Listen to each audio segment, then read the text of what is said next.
During the day, whoever was taking care of the emperor stood before his bed with a handkerchief in his hand and drove away the flies in order that they might not trouble the very light doze in which he remained almost continually.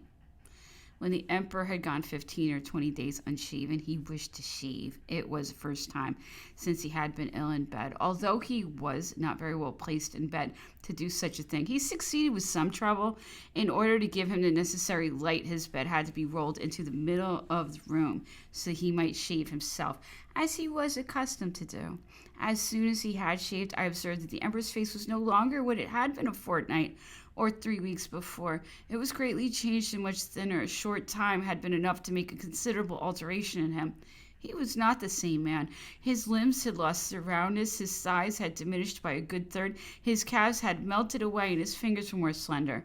He always rose during the heat of the day to get a little air, got into his large garden chair, which had been placed near the glass door of the garden, and remained there for several hours. As soon as he felt tired, he would go to bed again. He drank orgeat, barley water, currant syrup, and some other things which were refreshing. In order to divert himself a little when he was in bed, he would have Marchand read to him. One day it was General Dumouriez's Memoirs, and I think it was the last thing of the sort which was read to him. Towards the beginning of the last fortnight of his life, the emperor would not sleep in his study. He thought that there was not enough air there. He gave orders to have his bed placed in the salon between two windows. That in the bedroom was placed in the same manner. He found it much more comfortable.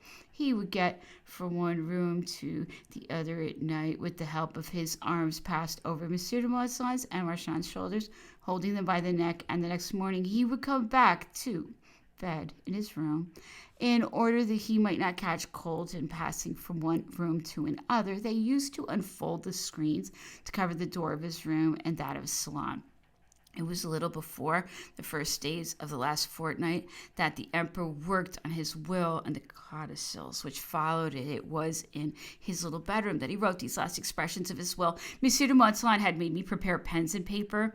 As the emperor did not wish to be disturbed during his work, he gave me orders through the count, with whom he was to work, that I should remain in the antechamber and that I should not allow anyone to come into his apartments. Marchand, who was to remain in the study, had the same orders. The door between the study and the bathroom was bolted, I think. When these precautions had been taken, the emperor dictated all the articles of his will to Monsieur de Montsalon. When the day's dictation was finished, Monsieur de Montsalon would make a clean copy of what he had written, and it was from this copy that the emperor wrote. This work lasted from 8 to 10 days, and every day the same orders were given. It was very laborious work for the emperor, whose strength was visibly failing. From time to time, he would take a few drops of Constance wine to revive it. He only stopped writing when he felt exhausted, and the next day he would go to work again. He went on in this way till he had done all he had to do.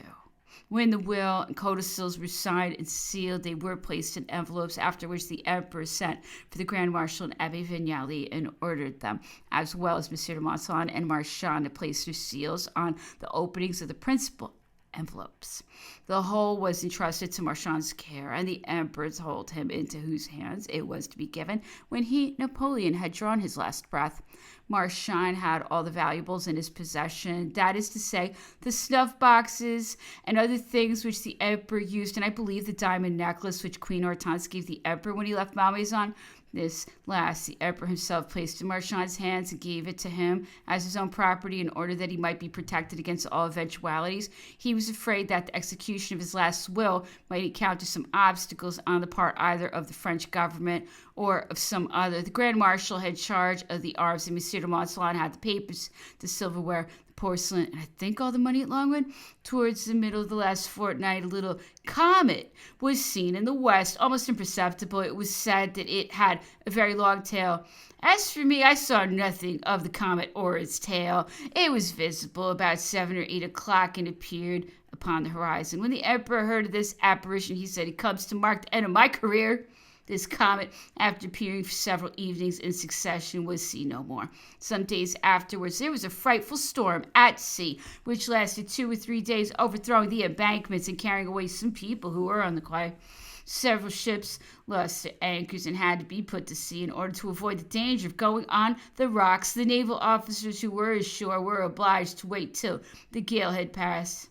As they could not put a boat in the water to join their ships, it seemed as though heaven and earth wished to mark the end of great life by something extraordinary. 5 or 6 days before his death, the emperor, who was then in the salon, sent for Abbe Vignali and had an interview with him. It was in the evening, so far as I can recollect. Nobody can say what happened at this interview. However, it was reported that the emperor intended that it should be known by the public that he had taken the communion or had made his devotions. Monsieur Vignali carried the truth to the grave with him. During the last and very sad evenings, almost all the French were assembled about the emperor's bed, and each of them was ambitious to have a look from his unfortunate master. The emperor, seeing Pierron, who was within range of his vision, said to him, calling him by name, "You will tell all my servants that I have made them rich." These words produced such an effect that tears were seen in everyone's eyes, and each one seemed to say, "Sire, keep your riches. Our wish is that you should recover your health and live a long time among us."